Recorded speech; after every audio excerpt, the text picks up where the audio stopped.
Hey, Greg. Good to see you again. 2 weeks in a row? 2 weeks in a row. We go 2.5 years, don't see each other. Now we're 2 weeks in a row. But we are in Tubac, Arizona at the Fresh Produce Association of the Americas convention. And Greg's here for news purposes. I was here for speaking purposes. So we get a twofer. But golf purposes too. There's a golf tournament tied to this, so right, yeah, that's really why you're here. But a lot of really interesting things going on today. We had some good news for the produce industry and for farming about inflation and about how we're not going to see too much of a recession, this economist at least said. Right, an economist from Wells Fargo was talking about food and how it fits in with inflation and a possible recession. And historically, 2 negative quarters of GDP growth is consistent with a recession. But the other factors that determine whether or not in a recession, jobs, wages, and spending in the way it relates to GDP, the reason why this is important is he's saying we're not really in a recession because of those factors, and we're not going to be in one next year if it stays this way. Part of it is because food spending has been really consistent. It hasn't really gone down much, hasn't gone up much. And that's what we've been covering in Blue Book. We've seen prices go up, volume be slightly lower than year before on produce. And so in a way that's good news because people really are not spending less on food. Well, I sandwiched between economists and professors and people talking about finances to talk about TikTok.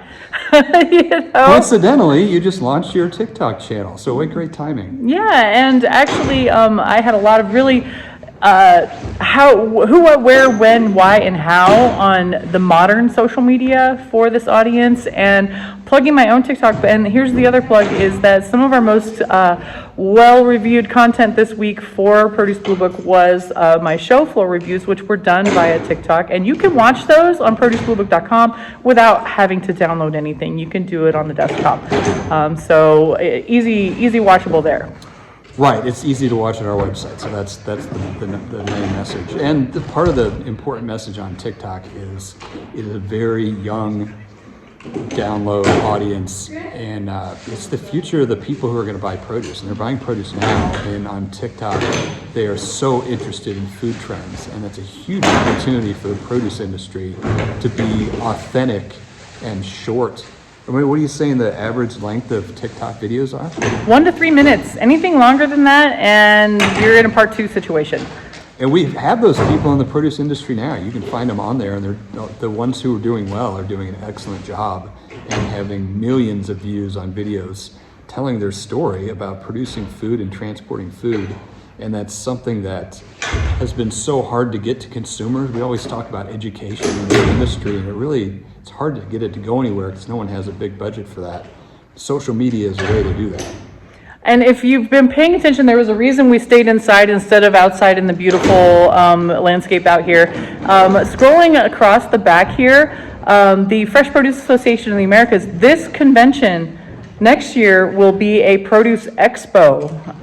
It's going to be called the Southwest International Produce Expo, acronym SWIPE. Thanks, easy acronym right away.